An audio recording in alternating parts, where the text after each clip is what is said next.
இன்றைய முதல்வர் அவர்களே அழைத்தார்.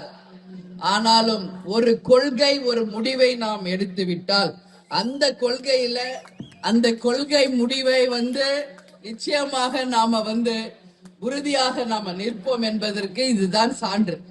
சோபா செட்டுல, பீரோல, லாக்கர வந்தா கூட தேமுதிக தன் நிலையில இருந்து மாற அப்படின்றதுக்கான உதாரணம் தான் இது. ஏன்னா கொள்கை முக்கியம். ஒரு கூட்டணியை வச்சு ஜெயிப்பாங்களா, ஜெயிச்ச பிறகு தங்கள் சுயநலத்திற்காக இன்னொருத்தருக்கு போய் மாத்திக்குவாங்களாம். அந்த நிலைப்பாடு இன்னைக்கு தேமுதிக கிடையாது.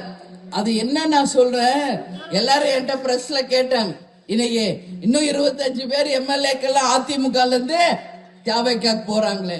அப்ப நான் சொன்ன ஒரு விஷயம், யாரும் இருக்கும் இடத்தில் இருந்து கொண்டால் எல்லாம் சௌக்கியமே. கருடன் சொன்னது அதில் அர்த்தம் உள்ளது. அதுல அர்த்தம் இருக்கு. இன்னைக்கு போனவங்கள வரலாறு என்னன்றதை உலகம் பார்த்துக்கிட்டு இருக்கு. கேப்டன் வாழ்ந்த காலம், கேப்டனுக்காகவே வாழ்ந்த என் கண் முன்னாடி நிக்கிறீங்களே என் வெற்றி வீரர்களே, நீங்கள் தான் நாளைய வரலாறு. இன்னைக்கு எத்தனையோ எம்எல்ஏக்கள் தேமுதிக விட்டு போனாங்க. ஆனா இந்த மேடையில இன்றைக்கு 3 உதாரணங்களாக கேப்டனுக்காகவும் கட்சிக்காகவும் உண்மையாக இருக்காங்கல்ல. நமது சிவக்கொழுந்து ஆகட்டும், பார்த்த சாரதி ஆகட்டும், நமது சுபா ரவி ஆகட்டும், இன்னைக்கு இங்க 3 பேர் இருக்காங்க. இன்னைக்கு மத்த 6 பேர் தமிழ்நாட்டுல இருக்காங்க.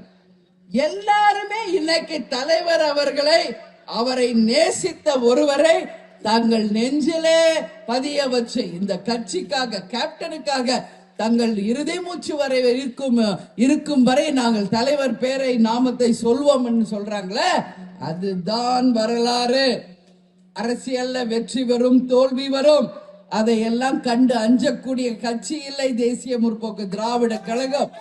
எதற்கும் அஞ்சாமல் நாம் கொண்ட கொள்கையை நாம் நேர்கொண்டு நிச்சயமாக எதிர்த்து தலைவருடைய கனவு லட்சியத்தை நாம் வென்றெடுத்து உறுதியாக அவருடைய கனவை தமிழ்நாட்டு மக்களுக்காக நாம் நிறைவேற்றுவோம் என்பதை சொல்றேன்.